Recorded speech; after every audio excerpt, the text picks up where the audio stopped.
ritual. Fuck. Read a creepypasta. All right, hang on. Oh, so close. So close. So close. Okay. I need to pick. Let's start Ben Drown just because I have it up. Okay. You want a refund because you wanted the fucking ritual. I did make them slightly bigger this time, and I will make them bigger again next stream. I might keep up wheel spins through the end of the month. But yeah.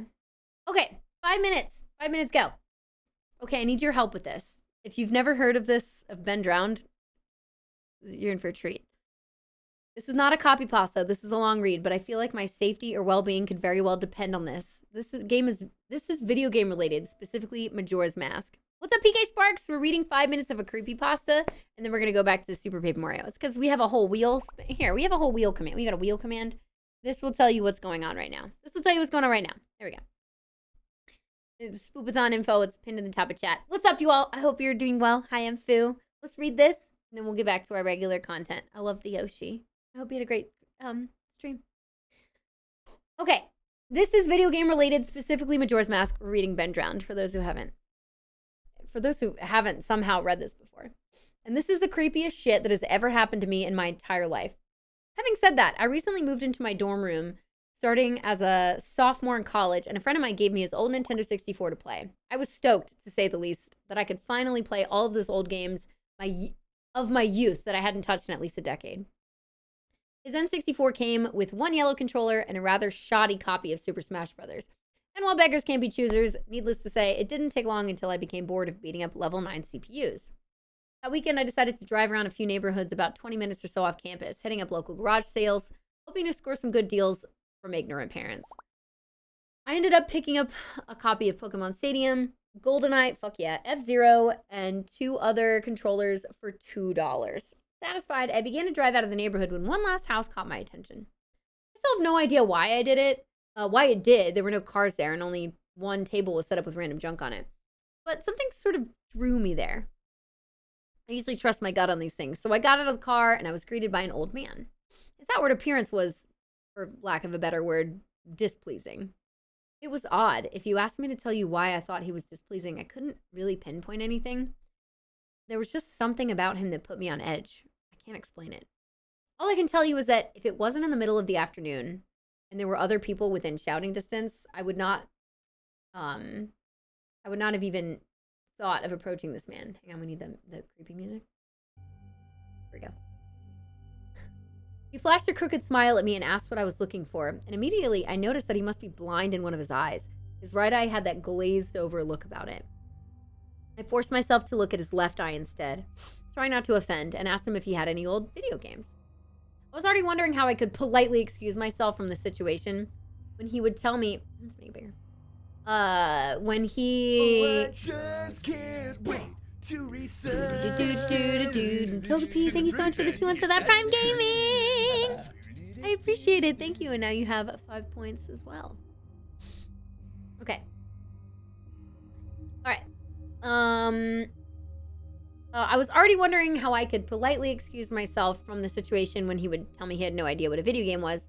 But to my surprise, he said he had a few ones in an old box.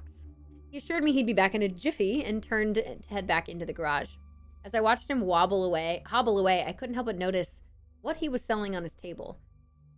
Littered across his table were rather peculiar paintings, various artworks that looked like ink blots that a psychiatrist might show to you. Curious, I looked through them. It was obvious why no one was visiting this guy's garage sale. These weren't exactly aesthetically pleasing. As I came to the last one, for some reason it looked almost like Majora's Mask. The same heart-shaped body with little spikes protruding outward. Initially, I just thought that since I was secretly hoping to find that game at these garage sales, some Freudian bullshit was projecting itself into the ink blots. But given the events that happened afterward, I'm not so sure now. I should have asked the man about it. Wish I would have asked the man about it. After staring at the Majora-shaped blot, I looked up and the old man was suddenly there again, arm's length in front of me, smiling at me. I'll admit, I jumped out of reflex, and I laughed nervously as he handed me a Nintendo 64 cartridge. It was a standard gray color, except that someone had written Majora on it in black permanent marker. I got butterflies in my stomach as I realized what a coincidence this was and asked him how much he wanted for it.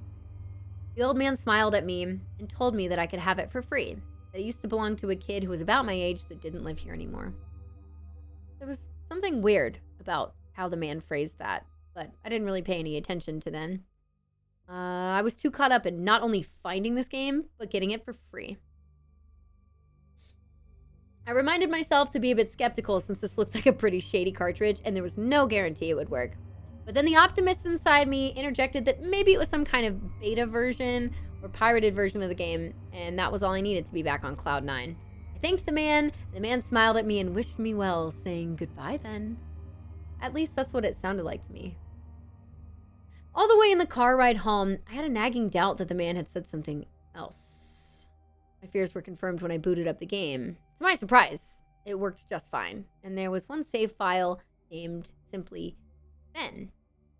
Goodbye, Ben, he was saying. Goodbye, Ben.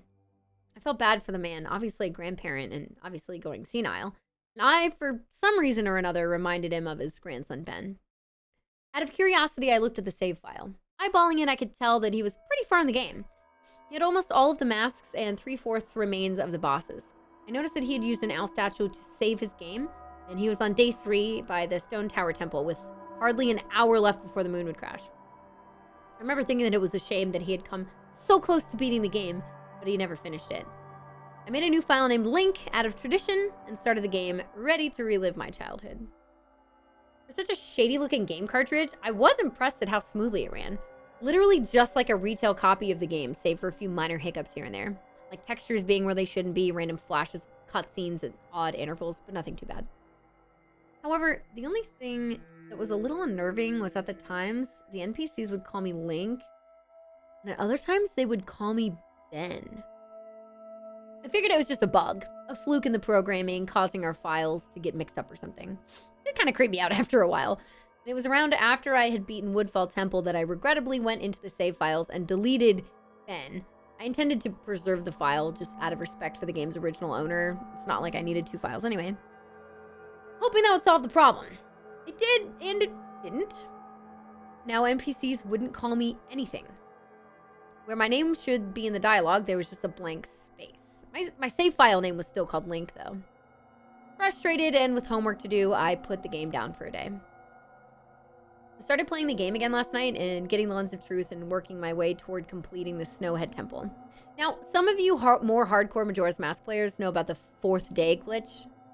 For those who don't, you can Google it, but the gist of it is that right as the clock is about to hit 0000 on the final day, you talk to the astronomer and look at the telescope. If you time it right, the countdown disappears and you essentially have another day to finish whatever you were doing. Deciding to do the glitch to try and finish the Snowhead Temple, I happened to get it right on the first try, and the time counter at the bottom disappeared. However, when I pressed B to exit the telescope, instead of being greeted by an astronomer, I found myself in the Majora boss fight room at the end of the game, the Trippy Box Sin Arena, staring at the Skull Kid hovering above me. There was no sound, just him floating in the air above me, and the background music, which was regular for the area, but still creepy. Immediately, my palms began to sweat. This is definitely not normal. Skull Kid never appeared there. I tried moving around the area, and no matter where I went, Skull Kid would always be facing me, looking at me, not saying anything. Nothing would happen, though. This kept up for around 60 seconds. I thought the game had bugged or something, but I was beginning to doubt that very much. That's been over 5 minutes. You want to come back to this? We'll come back to this one. Is anybody hearing this one for the first time? By the way? Are you all hearing this for the first time? You are? Really? Oh my god, we should... It's good. It's classic. It's a classic creepypasta. Next time we spin creepypasta, I'll read more of it. You can't remember? You will know if you hear Ben drowned and you don't know it, and that's like not ringing a bell or you can't describe it, then you haven't read it. So more wheel spins, maybe we'll get another one. And we'll get back to Ben drowned.